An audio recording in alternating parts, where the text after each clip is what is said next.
Shalom peuple de Dieu, shalom vous qui nous suivez ce matin dans notre précieuse chaîne Mundo TV. Que Dieu vous bénisse abondamment. Nous sommes très contents de vous avoir encore avec nous ce matin. C'est une nouvelle année. Je vous souhaite déjà bonne année 2024 à vous tous, vous qui avez reçu la grâce de vous réveiller, de contempler encore cette année des grâces. En tout cas, nous prions pour vous que cette année soit une année de bénédiction, une année de protection, de percée, que tout ce qui est resté inachevé depuis 2024, que Dieu l'achève avec vous en 2025. Parce que je suis en train de dire, nous évoluons en fonction du temps, mais notre Dieu est éternel. Ce qu'il a commencé en 2024, il peut l'achever en 2025. Mais je prie que la faveur du Seigneur soit réellement votre partage. C'est bien le pasteur Gauthier Richemoulouaka. Nous sommes en continuation de notre thème que nous avons commencé déjà depuis l'année passée. Nous sommes sur la destruction des réclamations des hôtels de famille. La destruction des réclamations des hôtels de famille. Nous sommes en train d'évoluer petit à petit dans notre thème et je sais que ce matin, Dieu va encore nous révéler des choses afin que nous puissions nous appliquer dans la prière. Parce que en fait, ce thème nous est donné pour nous démontrer les stratégies, comment les mondes des ténèbres fonctionnent, comment il y a des montagnes de foi qui s'élèvent contre nous et comment nous lever dans la prière pour en faire face et dans le nom de Jésus. Je suis en train de dire à quelqu'un et je viens affirmer ta foi ce matin pour te dire que nous ne combattons pas pour la victoire, mais nous sommes déjà dans la victoire parce que le combat que nous sommes en train de mener, c'est un combat des camps. Notre camp, nous sommes dans les camps de Jésus-Christ. Nous sommes dans les cas de celui qui a vaincu le diable il y a 2000 ans sur la croix. Et nous marchons, nous combattons avec notre victoire de la croix. Le diable sait qu'il est perdant, mais le diable est vainqueur pour les gens qui sont ignorants. C'est pour cela la Bible dit, mon peuple périt faute de connaissances, parce que la connaissance te condamnera dans l'échec et dans une perte. Mais quand tu comprends et tu marches dans la connaissance de la victoire et de l'œuvre de la croix, tu es plus que vainqueur dans le nom de Jésus. Bien-aimé, que Dieu te bénisse. Toi qui n'es pas encore abonné à notre chaîne, abonne-toi parce qu'il y aura des messages très importants cette année et je veux que tu sois bénéficiaire de cela. Abonne-toi, like nos messages et partage. Donc, nous allons partager un sous-thème. Ce matin, par la grâce du Seigneur, nous allons parler de comment détruire les veilleurs des hôtels. Comment détruire les veilleurs des hôtels. Je vous invite à ouvrir vos Bibles dans le livre de Juges, notre texte de base d'ailleurs, Juges chapitre 6, verset 25. La Bible dit ceci. Je veux lire la parole du Seigneur. Vous êtes avec moi, j'espère. Vous avez ouvert vos Bibles.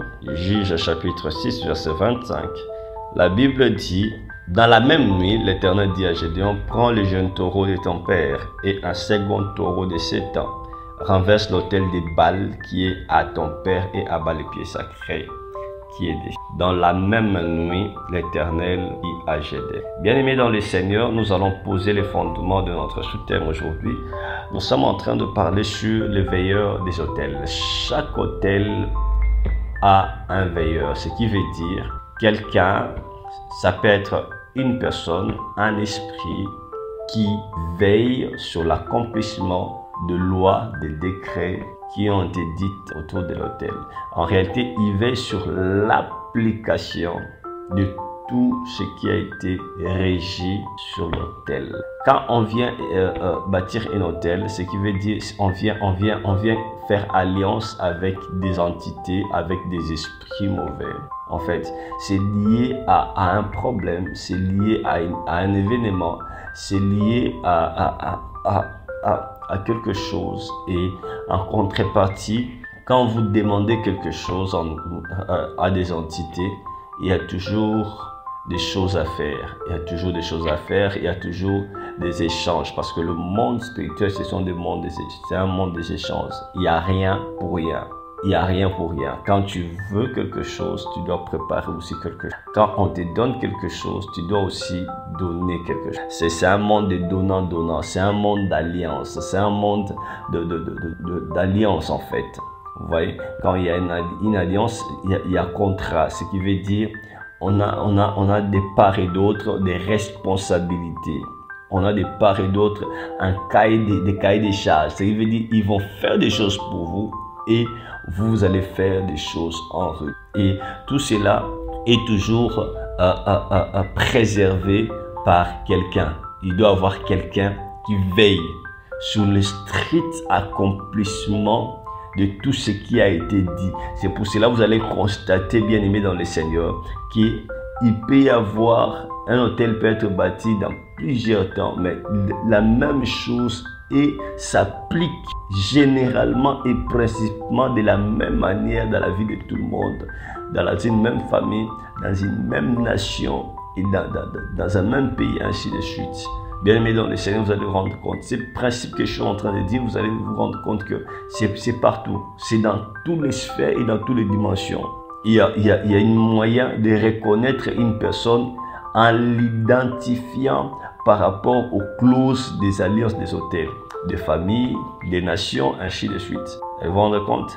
Vous comprenez qu'il n'y a pas seulement question du sang, mais aussi question des veilleurs, des gens qui veillent à ce que la loi des hôtels soit réellement accomplie. Et je prie que ce matin, que tu puisses distinguer ces veilleurs et les détruire dans le temps puissant. Bien aimé, il ne s'agit pas seulement des hommes, mais aussi des esprits.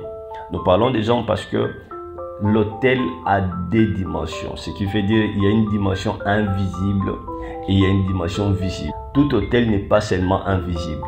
Il y a toujours, dans la plupart des cas, il y a une dimension invisible. Quand nous allons dans les dimensions invisibles, il y a un esprit. Il y a un esprit qui veille à ce que le loi et l'alliance de l'autel soient respectés par tous. Tout ce qui est lié, tout celui qui est lié à cet autel. La même loi doit s'appliquer. Il y a un esprit qui veille sur ça. Et donc, quand nous parlons des esprits, cet esprit-là qui veille, il n'est pas temporaire, il est intemporel. Ce qui veut dire, le temps ne lui dit rien. Il ne passe pas, il est là. Parce que quand vous l'avez invoqué, il est présent. Il veille sur l'autel de génération en génération. Ce qui veut dire, le même esprit qui avait géré votre grand-père, à ce que la loi des autels puisse s'appliquer dans sa vie, c'est le même esprit qui va aussi veiller à ce que votre grand-père a vécu par rapport aux autels, que vos petits-enfants aussi, que les générations futures qui viendront vivent la même réalité, parce que c'est une loi établie par les autels de famille. Et là, tu ne peux pas sortir. C'est pour cela que vous allez vous rendre compte qu'il y a une pauvreté transgénérationnelle dans votre vie. Il y a une maladie transgénérationnelle. On dit, mais c'est qui les régulateurs de ces choses? Qui fait que ces choses s'accomplissent? Non, il y a un esprit qu'on appelle les gardiens. Ils veillent sur l'accomplissement de tout ce qui a été dit dans les autels. Mais aussi, nous avons cet aspect spirituel où il y a un esprit, mais aussi dans l'aspect physique, il y a aussi un homme établi comme gardien des autels. Vous allez vous rendre compte, bien aimé dans le Seigneur, que quand nous avons lu Juge chapitre 6, 25, nous voyons le père de Gédéon qui est établi comme gardien de cet autel. Dans la plupart des cas, c'est lui qui commence à veiller sur l'autel, à être gardien de l'autel. C'est lui qui bâtit. Mais puisque c'est un homme et il est appelé à passer, il y aura succession de pouvoirs, de gardiens, sur le plan matériel ou physique, parce qu'il doit mourir. Parce qu'il doit mourir. En fait, cette illustration se résume d'une manière aussi sacerdotale. Il y a un souverain sacrificateur qui vient, qui est garant de l'autel, sacrificateur à l'autel, qui veille sur l'accomplissement de lois divines. Mais puisque c'est un homme, il doit mourir et il doit être succédé par une autre personne. C'est la même chose dans le monde des esprits et même dans les hôtels sataniques, ça s'applique de la même manière. Dans chaque famille, vous allez vous rendre compte que vous avez quelqu'un qui s'assure que vous tous, vous puissiez vivre la même chose, la même réalité. Et vous allez vous rendre compte que ces gens-là, quand il y a de lois contre le mariage dans la famille, et quand il y a une personne qui doit se marier, c'est lui qui doit créer les troubles. Il vient avec des dots exorbitants, il vient compliquer les choses, il vient imposer la coutume, ainsi de suite, de manière que, comme l'autel n'accepte pas le mariage, que le mariage n'entre pas. Il y a des gens comme ça, et ce sont des gardiens.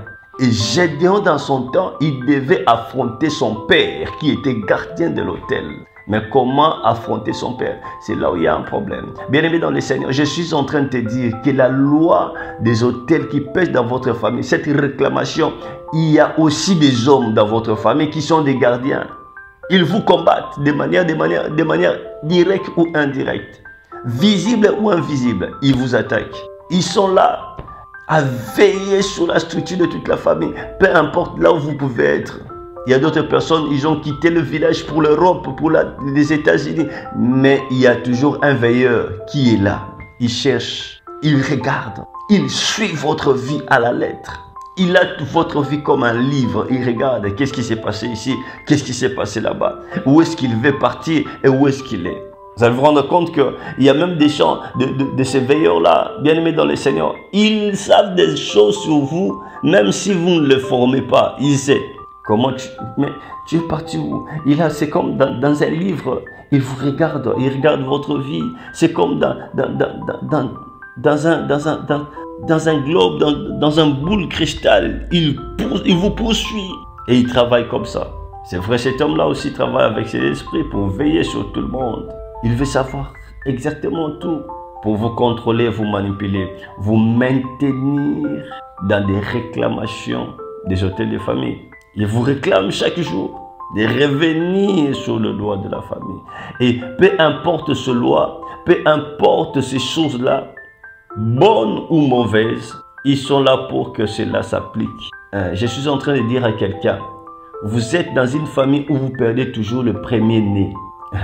Vous, dans votre famille, votre premier-né, le grand frère là, il est parti. La manière dont il est mort, vous ne savez même, vous ne comprenez pas. Vous avez commencé à fonder votre famille, vous aussi vous avez perdu un premier-né. Et après, il y aura aussi une autre dans la famille de vos enfants, ils perdront encore leur premier-né. Mais qui est l'auteur de ces choses? Oui, l'auteur réclame, mais il y a quelqu'un qui, après sa mort, une autre personne viendra. Je suis en train de dire que votre famille sortira de ce système dans le nom de Jésus. Tu sortiras après la prière de ce matin-là, comme je suis en train de parler. Tout veilleur qui s'élève contre votre vie, tout celui qui cherche à vous réclamer nuit et jour, l'Éternel Dieu prendra charge de sa vie au nom de Jésus. Dans cette année 2024, il n'aura aucun pouvoir et aucun contrôle sur votre vie. Au nom puissant de Jésus-Christ, je le déclare ainsi. Bien-aimés dans le Seigneur, comment combattre les veilleurs? Comment lutter contre les veilleurs? La première des choses, bien aimé dans le Seigneur, on ne s'attaque pas à un veilleur de manière directe. Ce qui veut dire, tu as la révélation de X personnes et le veilleur de notre vie. Ce qui veut dire, cette personne-là n'accepte pas que nous puissions vivre de bonnes choses. Il veut que je sois pauvre comme mon grand-père. Il veut que je n'ai pas un bon emploi. Il veut que les bonnes choses n'arrivent pas dans ma vie. Il veut que des choses horribles, malheureuses dans ma vie. Vous vous rendez compte que ces gens se font souvent l'opposant de notre bonheur. Il se fait opposant de ta propre bénédiction. Et ils n'ont peur de personne parce qu'ils savent là où ils se tiennent. Vous voyez, quelqu'un qui s'oppose à toi de manière directe et visible devant tout le monde. Il dit, au moins que ça ne soit pas moi, ton oncle, que je te dis là. Si ce n'est pas moi, au moins que moi je meure, mais toi ça n'arrivera pas. Ils sont prêts à sacrifier leur vie, mais que les autels, les réclamations qui pèse sur votre vie puisse s'accomplir. Ah, moi je dis cette fois-ci, cela ne s'accomplira pas dans le nom de Jésus. Jeune fille qui veut se marier, il y a quelqu'un qui se présente, mais lui il s'élève comme opposant. Il vient décourager, il vient fatiguer les gens, de manière que tu puisses louper cette bénédiction, parce que selon les normes de votre famille, vous n'êtes pas éligible dans telle sorte ou forme de bénédiction. Moi je dis, seule la parole du Seigneur s'accomplira dans votre vie. Ce que l'Éternel a dit, c'est ce que tu verras. La première des choses, retiens bien aimé dans le Seigneur. Tu ne peux pas combattre un veilleur par ta propre force, parce que il risque de te détruire. Pourquoi? Parce que en réalité, chaque veilleur se place déjà dans une position d'immunité. Ce qui veut dire, par rapport à toi, il peut être un parent. Il peut être un parent. Il peut être quelqu'un à laquelle Dieu ne te donne pas l'accès de le toucher directement. Et là, ça pose problème. Parce que on peut s'attaquer entre nous dans la fraternité. Mais quand il s'agit d'un parent, là, ça devient un problème. Et le diable s'arrange à ce que le veilleur ait la position parentale pour t'empêcher d'avoir un pouvoir de le combattre directement. Je suis en train de dire aux enfants de Dieu, tout enfant de Dieu qui se retrouve dans ces situations ici, ouvre les oreilles et entends-moi très bien. Parce que tu risquerais de perdre ton combat avant même de la commencer, parce que tu ne sais pas comment combattre ces gens de veilleurs. Un parent, ça peut être ta mère, ça peut être ton père, ça peut être ton oncle, ça peut être ton grand-père, mais il se cache dans les rangs des parents. Comment le faire? Il y a une loi, il y a une parole d'honneur dite de la part de Dieu sur le parent. Il y a une loi qui te lie les mains de manière que tu ne le fasses pas. Et beaucoup de gens tombent en déshonneur, parce que quand tu déshonores ton père, tu te livres toi-même. Quand tu déshonores ta mère, tu te livres toi-même. Bien-aimé dans le Seigneur, comment faire? Je dis à quelqu'un bien-aimé dans le Seigneur, pour combattre un veilleur, la première des choses, commence à établir un combat, mais monte dans la dimension à laquelle lui, il amène le combat. Ce qui veut dire, quand il faut combattre quelqu'un de manière officielle et normale, vous devez combattre dans le même ring, dans la même discipline. Vous devez combattre selon les règles. Oh, je suis en train de dire à quelqu'un, combat selon les règles. Ce qui veut dire, quand lui, il vient de manière spirituelle, toi, tu ne peux pas venir de manière physique. Ne viens pas. Tu le vois la nuit, toi, tu pars le matin et tu dis, je vais te couper la tête. L'État va te prendre et tu vas aller en prison. La malédiction va s'apaiser sur toi. Ne le fais pas. Comme il est venu la nuit, toi aussi, lève-toi la nuit. Comme ça. Quand lui il est venu par l'autel, toi aussi établis un autel. C'est ce que Gédéon avait fait. La première fois qu'il a vu Dieu, il a établi un autel. Quand Dieu l'envoie, il lui dit, tu vas bâtir un autel en brisant cet autel. Ce qui veut dire, quand lui, il s'élève comme gardien, toi aussi, tu dois élever un gardien pour combattre pour toi. Je suis en train de dire à quelqu'un, Dieu a établi aussi des hommes qui sont des gardiens des autels. Quand toi, tu ne sauras pas combattre, ces hommes-là s'élèveront en prière et parleront pour toi. Notre premier avantage dans la vie, c'est que nous sommes devenus d'abord de la famille de Dieu par Jésus-Christ. La première des choses, bien-aimées dans le Seigneur, il faut savoir élever l'autel. Élève aussi toi ton autel. Sois le bâtisseur d'un autel aujourd'hui. Je crois dans les prochaines vidéos, dans le prochain message, nous allons parler de comment bâtir des autels. Et là, nous allons parler de toutes ces choses. Parce que ce matin, je ne pense pas que j'aurai le temps de me pencher sur la question. Sois un bâtisseur d'autel. Autel de prière, autel d'adoration. Sois un bâtisseur d'autel, autel de souvenirs. Bâtis un autel et que les gardiens de ton autel s'élèvent pour parler pour toi. C'est très capital et très important, bien aimé dans le Seigneur. Comme ça, il n'y a qu'un gardien qui combat notre gardien et toi tu garderas silence. La Bible dit, gardez silence car l'Éternel combattra pour vous. Gardez silence. C'est lui qui peut garder silence, c'est celui qui sait bâtir un autel. Parce que l'autel parlera très fort. Il y aura quelqu'un qui s'élèvera et combattra pour toi. Et toi, tu seras protégé. Tes mains seront blanches. Tu n'auras pas de problème. Tes mains seront blanches. Pourquoi même le papa de Gédéon n'a pas pu s'élever contre son propre fils? Parce qu'il y avait déjà un autel qui était établi. Et quand ils sont venus lui dire, papa, nous devons tuer ton fils, il dit, non, non, personne ne touche à cet enfant. Parce que le combat, ce n'est pas lui. Ce n'est pas lui qui est l'auteur. Mais il y avait un autel qui a été bâti, qui s'est levé et qui le couvre directement. Laisse que l'autel de Dieu te couvre et te protège contre les mauvaises personnes qui veulent utiliser leur influence pour détruire ta vie. Je suis en train de dire à quelqu'un ce matin, cette année 2024 sera différent. Ah, j'ai dit, mon frère, si tu crois cela, dis un amen puissant dans le commentaire. Like ce message, bien-aimé, et partage pour que les autres l'entendent aussi. Je l'ai dit par la puissance de cet esprit ce matin. Cette année pour toi sera différent.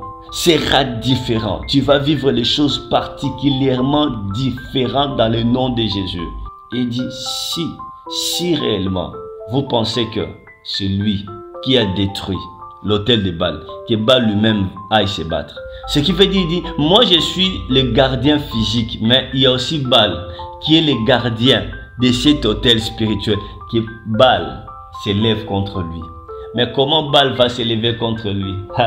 Parce que dans l'autel qu'il a bâti, il y a l'Éternel qui s'élève lui-même, le maître et le créateur de toutes choses. Ma prière ce matin pour toi, je prie pour toi, bien-aimé dans le Seigneur. Je prie pour toi, bien-aimé dans le Seigneur, dans le nom de Jésus-Christ. Bâtis un autel. Présente-toi devant un autel. Restaure l'autel de Dieu que tu as peut-être détruit, tu as saboté. Pendant ces fêtes, il y a tellement de gens qui ont fait des choses. Restaure l'autel, restaure la flamme, rallume la flamme de l'autel. Mets ton sacrifice sur l'autel, afin que l'Éternel Dieu puisse combattre pour toi.